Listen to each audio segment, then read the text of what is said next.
Fort Saskatchewan gets written off as just an industrial town, but that misses a lot. It might be one of the best value places to buy a home and raise a family anywhere in the Edmonton region. Strong jobs, more house for your money, and a river running right through it. So let me walk you through what living in Fort Saskatchewan is actually like in 2026. Trade-offs included, the stuff nobody brings up. I'm Nathan Richter, a licensed real estate agent serving St. Albert and the greater Edmonton area. Before I sold homes, I spent years building them, custom homes, renovations, and these days I run a restoration company that handles new home warranty work and condo restoration. So when I look at a place like Fort Saskatchewan, I'm not just reading the listing, I'm looking at how the houses are actually put together. Let's get into it. Here's how this is gonna go. We'll cover who lives here and where the jobs come from, the amenities in the schools, the 2026 housing numbers, the outdoors, and the weather, and I'll finish with the trade-offs you should know before you commit. So let's start with the people and the paychecks. So the thing that explains Fort Saskatchewan more than anything else is what sits just outside of town. So that's where we'll start. Fort Saskatchewan is home to about 30,500 people as of the 2025 estimate, up a couple percent in a year and around 11% over 5 years. So it's a mid-sized city growing at steady clip, not exploding, and the typical resident is working age and raising a family. This is a young family and working professional town, not a retirement community. Here's the engine behind all of it. Fort Saskatchewan sits at the center of Alberta's industrial heartland, the biggest hydrocarbon processing region in the country. Big employers like Dow and Sherritt, plus a whole cluster of petrochemical and manufacturing plants, are right on the edge of the city.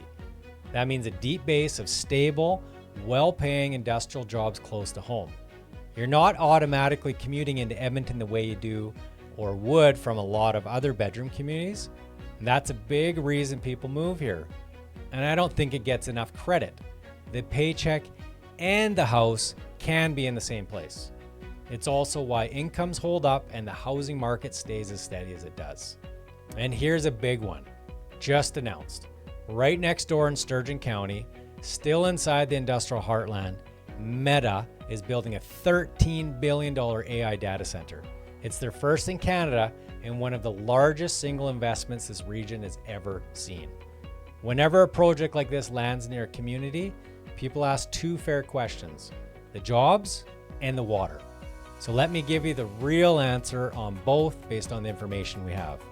On jobs, the province estimates around 3,000 construction jobs while it's being built and roughly 300 permanent positions once it's up and running, plus about $250 million a year in taxes and royalties into the region.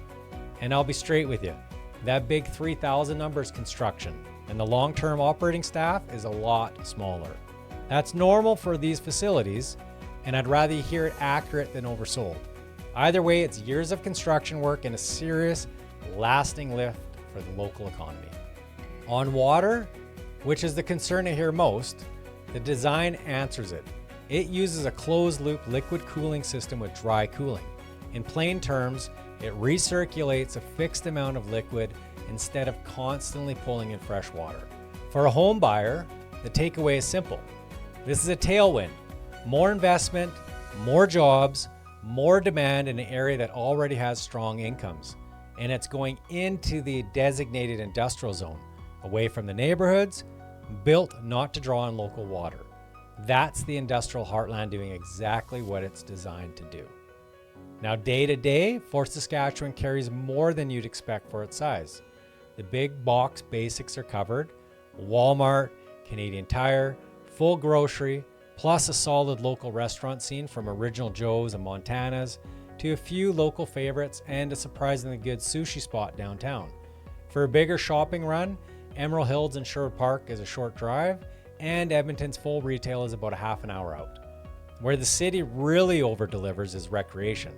The Dow Centennial Center is the anchor, arena, field house, indoor track, fitness center, and performing arts theater all under one roof. On top of that, there's a second arena complex, the Jubilee and the Sportsplex, the Harbor Pool with its slide and hot tub, and the Fort Golf and Curling Club right in town. And this is a serious sports community. Hockey, ringette, ballet, baseball, lacrosse, soccer, football, including Torres Field, a FIFA certified turf field that seats over 1,000 people. If you got kids in activities, how little you have to drive here is a big deal. It saves you money and saves you time. Schools are a big part of the family pool. Fort Saskatchewan runs about a dozen schools across 2 public boards, Elk Island Public and Elk Island Catholic. So you've got a full English public and Catholic choice right in town, plus a handful of preschools feeding into kindergarten. Elk Island Public in particular consistently ranks among the stronger divisions in Alberta. Then with Edmonton only about half an hour away, post-secondary is well within reach. The University of Alberta, MacEwan, Concordia, and the Technical Institutes are all manageable commutes. So you can still raise kids from kindergarten right through their first years of university without ever really leaving the area. Now for a city this size, that's a lot of options. Now the part most of you came for, housing.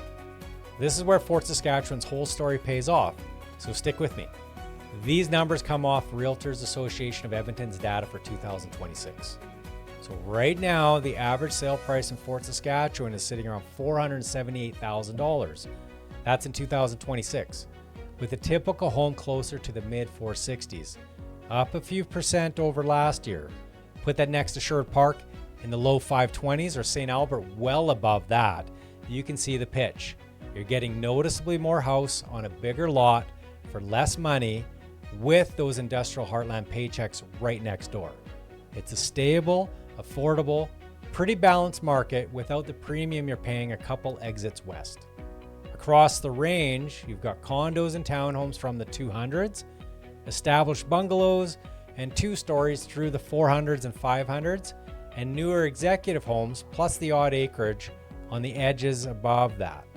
So here's where my construction background earns its keep. Because Fort Saskatchewan stayed affordable, there's been steady new building, newer communities on the south and west sides especially, and in a market like this, a well-priced brand new home with warranty can actually compete with resale, which isn't the case everywhere. 2 things I pay close attention to out here. First, this is a river town, so on the older and lower lying properties, I'm looking hard at drainage, grading, and the basement before you write an offer. Second, if you're looking at one of the acreages on the edge of town, that's a whole different inspection. The well, the septic, the drainage, and the access all have to check out. Different checklist entirely, and it's exactly the kind of thing I walk through with you before you fall for a place. Quick aside, because in a value market like this, where and what you buy matters as much as when. I put together a Fort Saskatchewan guide which neighborhoods suit families, which suit first-time buyers, which suit downsizers, where the new construction value is, and if you're weighing how close you'd be to the industry, how the residential areas actually sit relative to it. Just drop the word Fort in the comments or reach me through any of the contact options in the description. Text, email, or call, and I'll get it over to you. Helping people put their money in the right spot is one of my favorite parts of this job. For a working city, Fort Saskatchewan is more outdoorsy than people expect. The headline is the trails. Over 75 kilometers of paved multi-use pathway, part of the Trans-Canada Trail Network, with a good stretch running right through the North Saskatchewan River Valley and the city parks. There's a pedestrian footbridge that ties into the Sturgeon County's trails, so you can walk, bike, and run for miles without touching a road. Down by the river, you've also got the Fort Heritage Precinct, the historic Northwest Mounted Police Fort the city is named after, which is a nice little bit of local character and good stop with the kids. And here's the one that always gets a smile. Every summer, the city runs a small flock of sheep that graze right in the Riverside Park downtown. It's an only in Fort Saskatchewan kind of thing, and it tells you something about the pace here. This is a town that still feels like a town. Now the weather, just the facts for central Alberta. Summers are warm, highs in the low to mid 20s, sometimes pushing into the 30s with long bright days. Not the reality this year with the excess rainfall in June, but it is starting to dry up and we're getting more sunshine. fall is short and colorful, winter is the real one. January usually sits around -6 to -12 with cold snaps that can hit -30 and even colder with the wind chill, and a good amount of snow across the season. Spring is the muddy stretch, especially on the lower lying and rural lots where drainage isn't perfect. So all right, the trade-offs, because every place has them, and you should hear them from me before you're standing in a driveway. First, location. Fort Saskatchewan is about 25 kilometers northeast of Edmonton, right where highways 15 and 21 meet, and it's part of the Edmonton metro region. So you get the quieter, small city feel with proper access to the big city when you want it.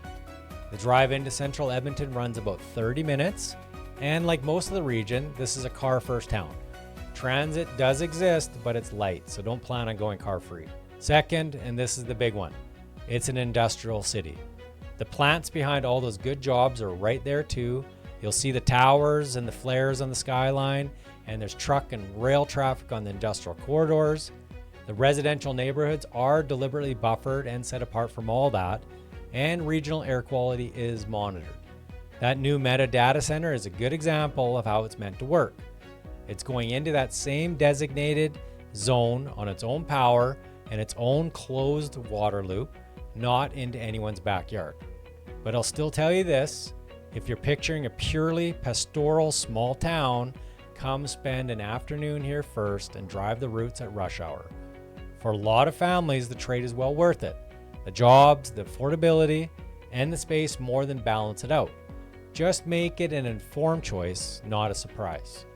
And third, it's smaller than Sherwood Park or St. Albert, which is the point for some buyers and a drawback for others. You'll cross into the park or Edmonton for certain big box and specialty shopping. If quiet and value are what you're after, that's a feature.